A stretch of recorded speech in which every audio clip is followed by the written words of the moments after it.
We are a diverse congregation with many interests, which is what I think is why we are so extraordinary, this UUCP group.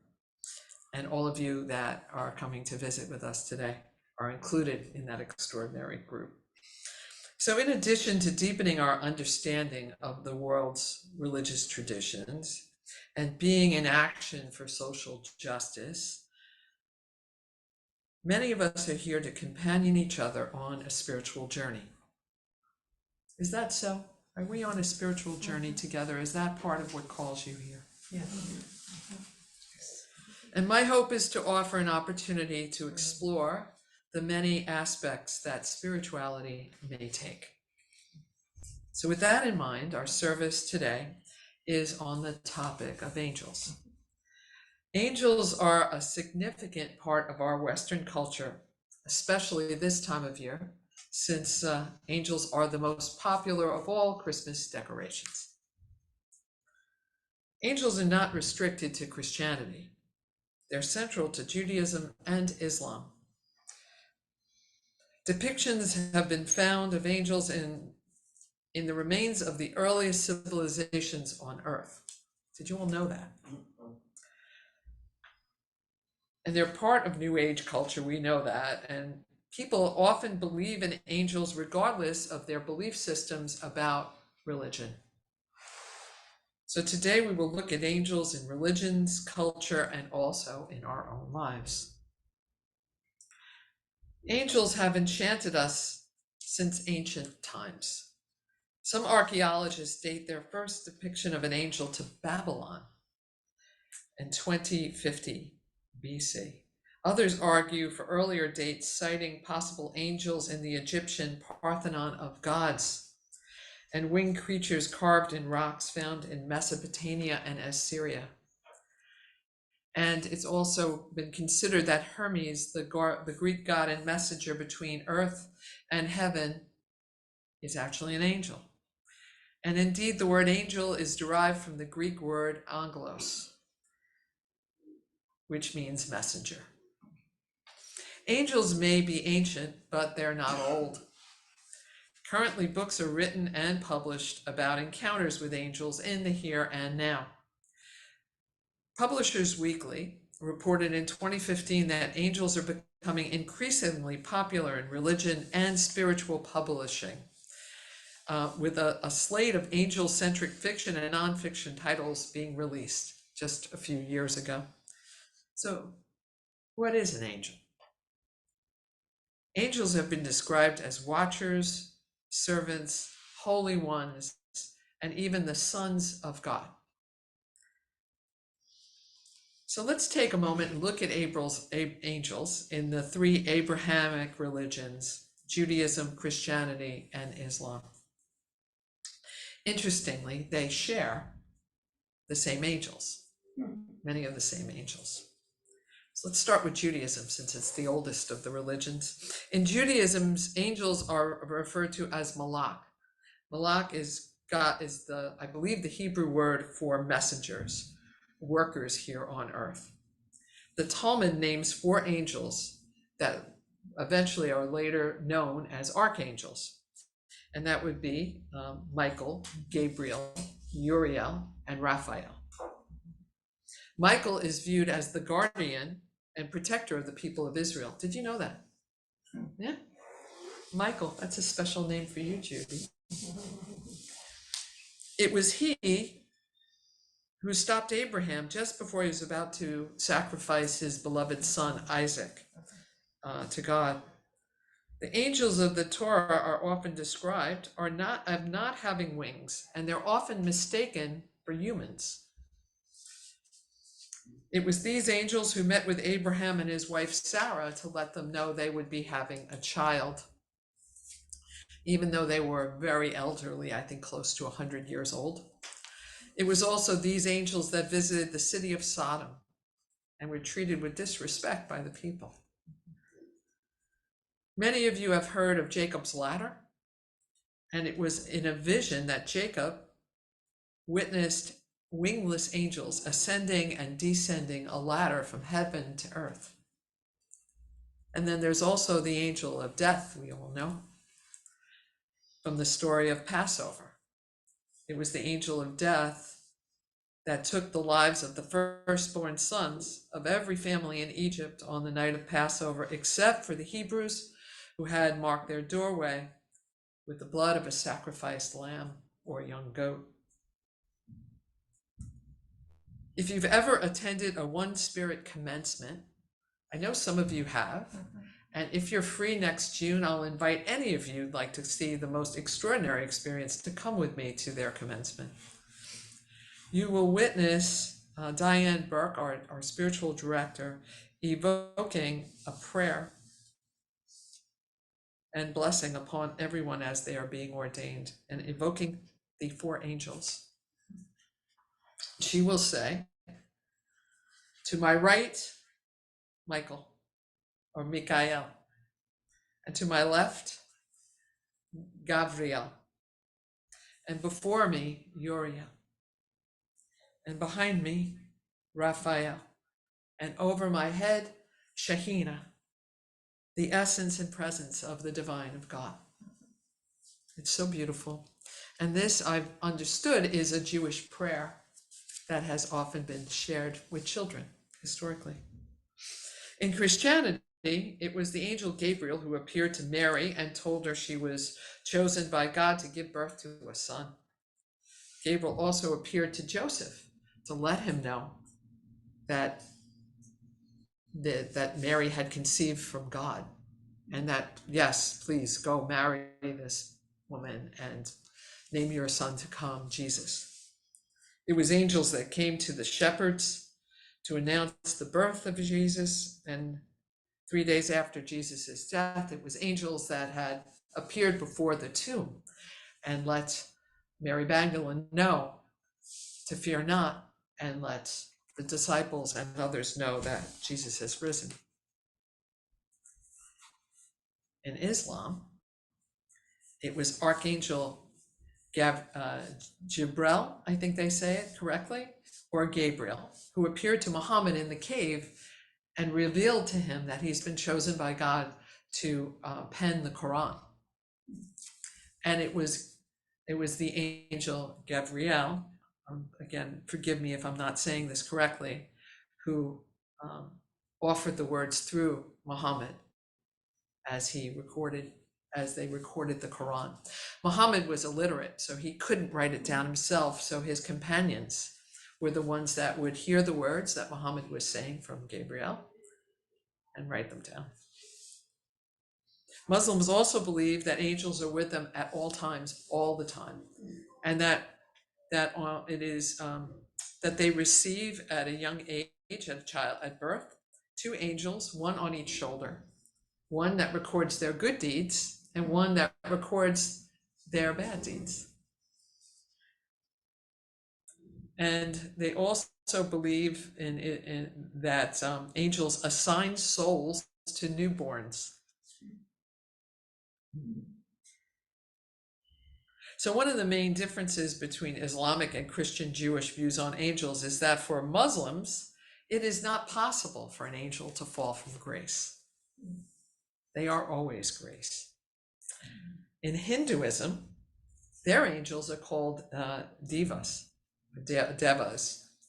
and these entities are the spiritual force behind nature, water, fire, and air.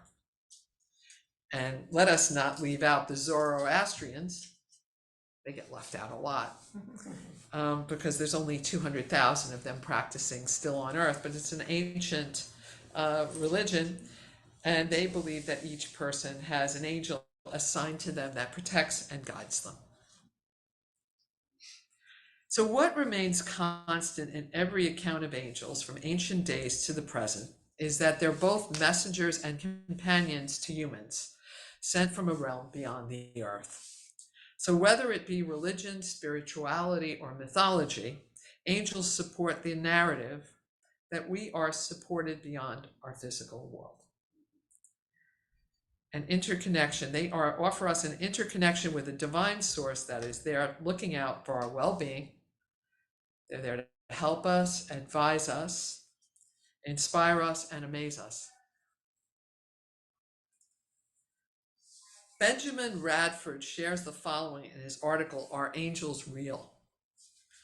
Despite centuries of theological speculation about angels, from the number of them, from their number to their duties, to how many can dance on the head of a pin, no one knows if they exist outside of stories and legends.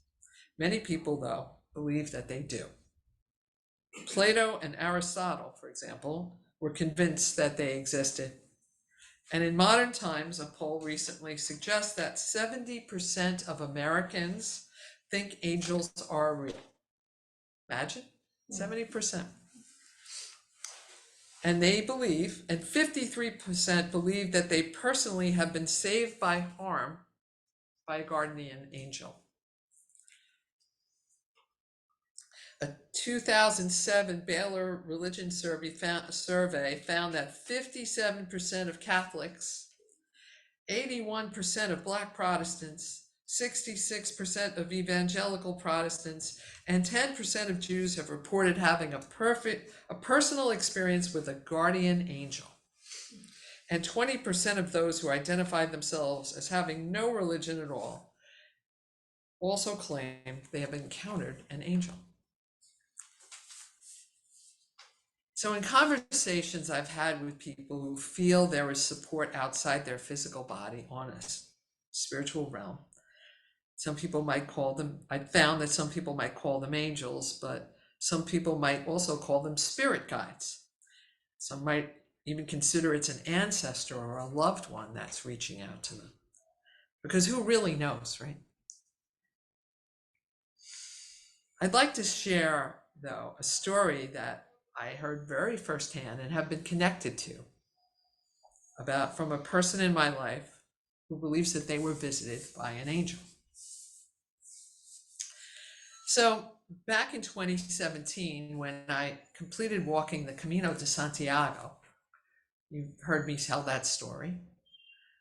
I was in Santiago and the sun was setting, and I noticed the sun burst through this beautiful tunnel.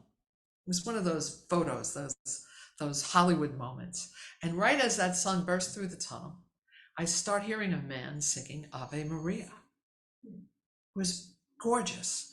And I knew I had to record this because my closest friend, Patty Verdun, Patty Griessi, my other Patty, her father who had passed, that was his song for his family. And it was like a biblical moment. I said, let me go and record this. And I went and I recorded it and I saved it for her and her sisters. It was so impactful. I'll never forget it. I actually have the recording, which I might share with you all. I could share with you all later. So I returned from my trip with this recording and I told my friends I had heard this. I told this Patty and her family I'd heard this and recorded it at this date and time. And they said, oh my God, Sonia, it was at that very time that our mother was admitted into the hospital with pancreatic cancer on the other side of the ocean. I mean, it was almost synced. And I'll tell you a little more about this recording, which they watched later on. So I'd like to go forward to Patty's sister, Donna, and her story at the bed of her mother. Donna is a Reiki master and meditator. She's very connected for those that have that kind of experience. And these are her words of what she recalled. She said, so when mommy was sick, she was in the hospital and she was getting worse and worse. And I was staying there 20 hours a day. I'd go home 4 hours maybe to shower, change, and come back. And most of the time I was alone. But this time I was with my husband and daughter.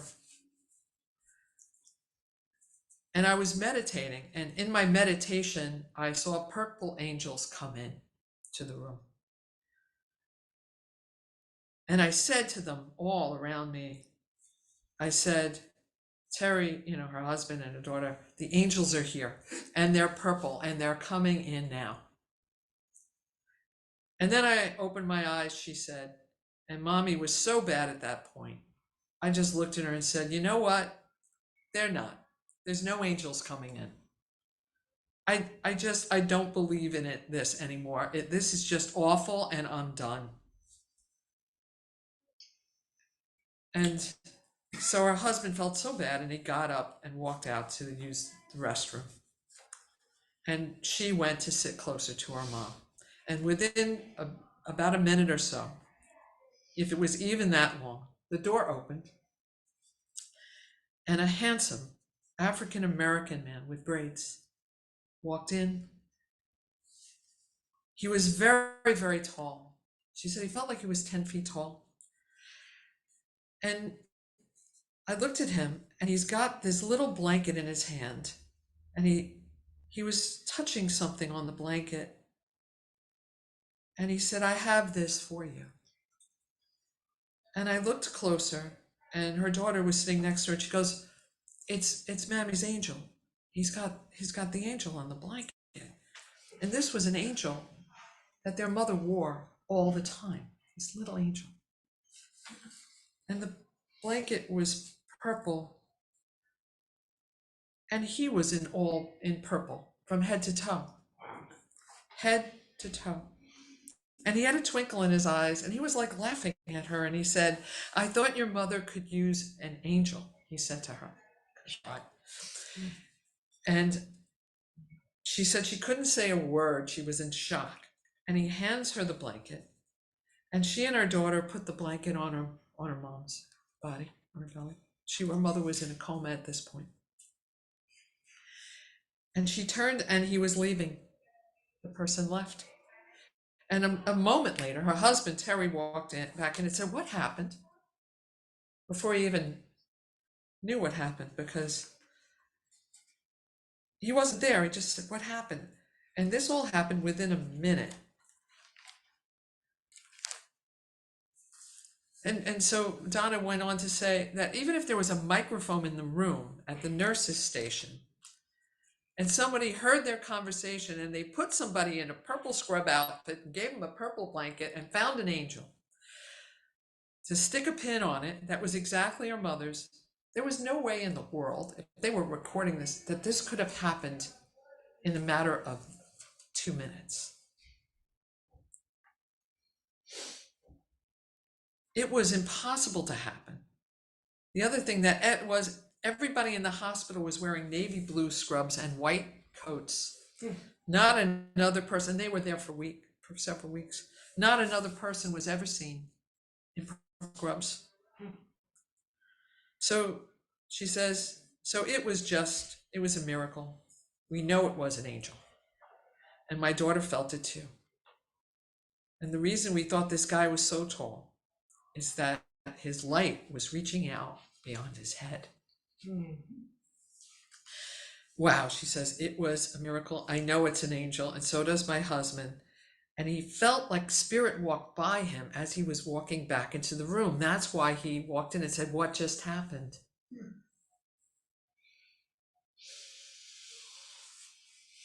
So isn't that something?